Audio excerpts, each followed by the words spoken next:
இன்றைக்கு நாங்கள் மீனுக்கு போனதால் ஒரு பாலடைஞ்ச கிணத்துக்குள்ள 2 மாடுகள் ஒரு நாளாக 2 நாளாக தெரியல உணவின்றி அப்படியே தண்ணிக்குள்ளேயே வயிறெல்லாம் ஊதின கிடக்குது. அதை எங்கள் நண்பர்கள் மூலமாக நாங்கள் இன்றைக்கி காப்பாற்றி வெளியே எடுத்துக்கிட்டோம். அப்படி 2 மாடு தண்ணிக்கு வந்து விழுந்துட்டு யார மாடுதல் காப்பாற்றிடுவாப்பா. அந்த பக்கத்தால் கொண்டு போ, அப்படியே அப்படியே சைட்டு கொண்டு போ தம்பி. அதை பிடிச்சி பிடிச்சி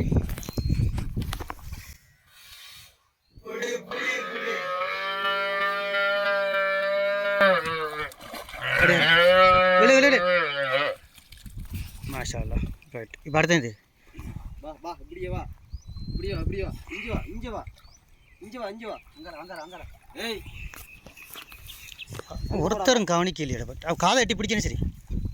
காது இதானே ஏற்ற இல்லை அங்கே அதெல்லாம் காதை எட்டி பிடிச்சிட்டு அங்கே கொண்டு போ.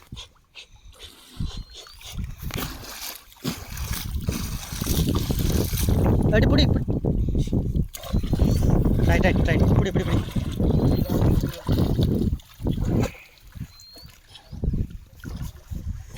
விட்றாது ஏஹெச் போட்ட மாடு யார் மாடுன்னு தெரியல. கிணறுகள் தோணுன்னா இது கண்டது சரி, இல்லாட்டி பாரு அநியாயம் தானே செத்துரிக்கும். காதப்படி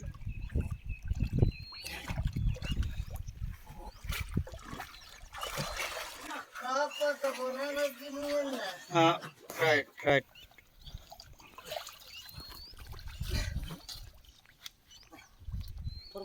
விட்றா போயிடும்.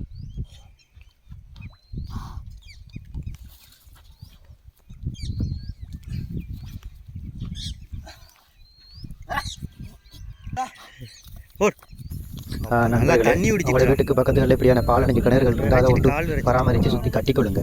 இல்லாட்டி அந்த கிணறுகள் இருக்கிறதால பாலடைஞ்ச கிணறு இருக்கிறதால நிறைய உயிரினங்கள் உள்ள விழுந்து நம்ம காணாமல் இருந்தால் அப்படி விழுந்து அணியாமல் செத்து போயிடுது.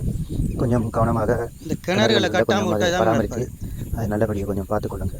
ஓகே, நன்றி, பாய்.